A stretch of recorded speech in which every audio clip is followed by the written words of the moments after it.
জুলাই বিপ্লবী ওসমান হাদি ফ্যাসিবাদ ও আগ্রাসনের বিরুদ্ধে রাজপথে যেমন সোচ্চার ছিলেন, তেমনি একই অপশক্তির বিরুদ্ধে সাংস্কৃতিকভাবে লড়াইয়ের ভাবনা থেকে গড়ে তোলেন ইনকিলাব কালচারাল সেন্টার। ইনকিলাব কালচারাল সেন্টার একটি সাংস্কৃতিক প্ল্যাটফর্ম যা জুলাই গণ অভ্যুত্থানের পর ওসমান হাদির নেতৃত্বে গড়ে ওঠে। রাজধানীর বাংলা মোটরে এটির অবস্থান। ইনকিলাব কালচারাল সেন্টারে প্রবেশ করতে চোখে পড়বে থাকে থাকে সাজানো বিভিন্ন রকমের বই। এর মধ্যে উল্লেখযোগ্য ইতিহাস, ঐতিহ্য, রাজনীতিক ও সাংস্কৃতিক বইসমূহ। এর পরের স্থানে রয়েছে জুলাই আন্দোলনের বিভিন্ন স্লোগান সম্মিলিত প্ল্যাকার্ড। এর পাশেই রয়েছে কারুকার্যে নির্মিত বিভিন্ন রকমের পণ্যসমূহ। অপর পাশেই দেখা মিলবে শহীদ ওসমান হাদির গ্রাফিতি,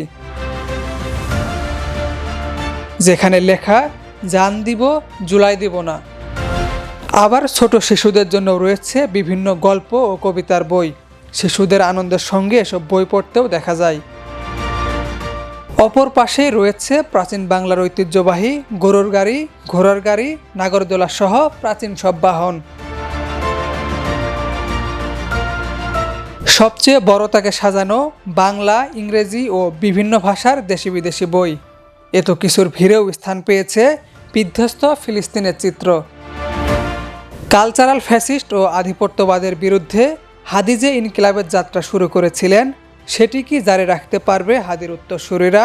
এটি এখন সবচেয়ে বড় প্রশ্ন।